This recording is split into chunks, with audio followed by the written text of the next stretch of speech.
The majority of Catholics today belong to the Roman Rite, meaning their spiritual disciplines and worship customs are connected with the Latin tradition of Rome, home to the chair of St. Peter. But Christians in the West sometimes forget that the heritage of faith, transmitted from Christ to his apostles, and preserved by the Spirit down to our own day, has always been expressed in various local forms and cultures under the guidance of regional bishops. Today, this diversity found all around the world not only includes the Roman Church and smaller Latin rites, but also 23 autonomous Eastern Catholic hierarchies in full communion with Rome.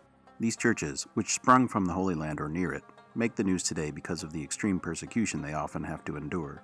And in the first millennium, they were the largest branches, hosting all the ecumenical councils which gave us the ancient creeds of the Catholic faith. So to clear up any confusion about what it means to be fully Catholic and united to the Pope, yet not Roman, here are 4 misconceptions Western folk usually have about the Catholic East. Number 4. Eastern rites are the outgrowth of Latin Catholicism planted in an ethnic culture.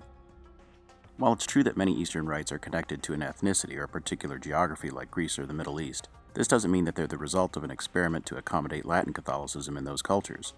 The Eastern churches exist because they were planted by the apostles in the first century, and over time absorbed and purified the cultures they took root in. Just read Acts of the Apostles and you'll understand how the church in Jerusalem branched out to places like Antioch, Alexandria, and Byzantium, which then became major centers of Christendom by the 4th century.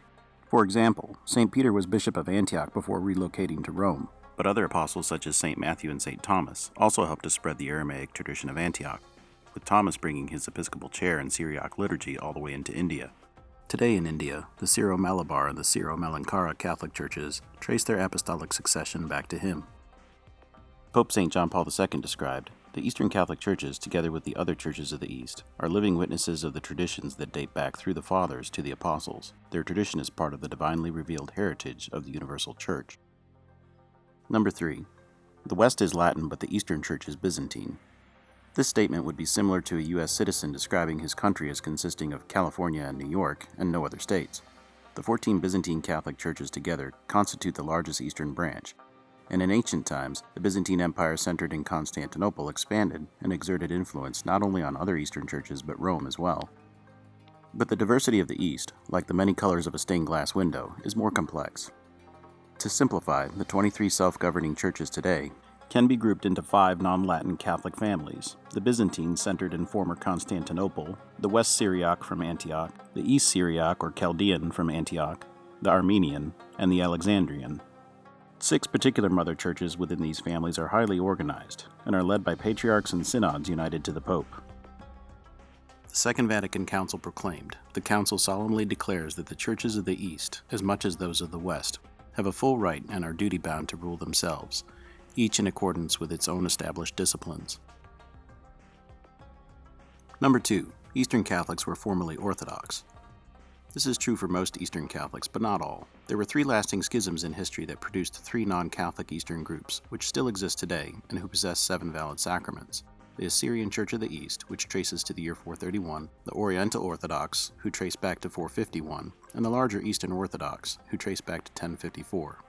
Over time, parts of every Orthodox church came back into full communion with Rome. But 2 Eastern churches never separated from Catholic unity: the Italo-Albanian Byzantine Catholic Church of Sicily and southern Italy, and the Maronite Church from Antioch, which has spread across the globe from Lebanon.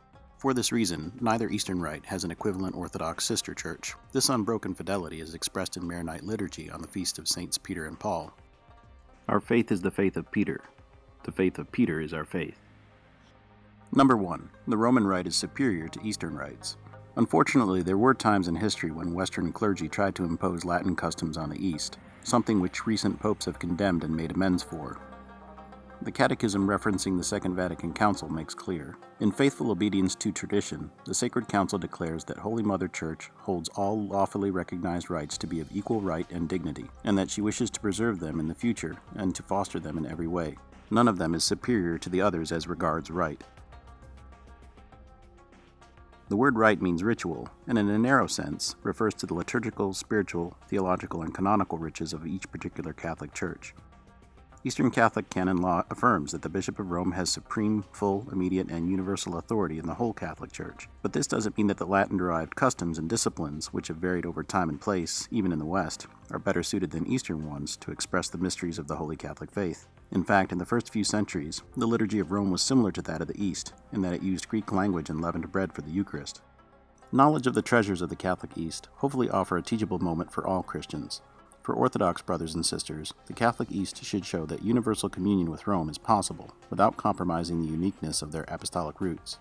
For Protestant and evangelical brothers and sisters, the Catholic East hopefully shows that wherever the apostles planted churches, what grew was a sacramental and liturgical church centered on the Eucharist. And for Catholics of all rites, we can recognize that the supernatural mark of unity does not mean uniformity in every custom, but that many different organs and cells come together to form the one mystical body of Christ, united in common creed, life, and worship, and like the Trinity, united above all in charity.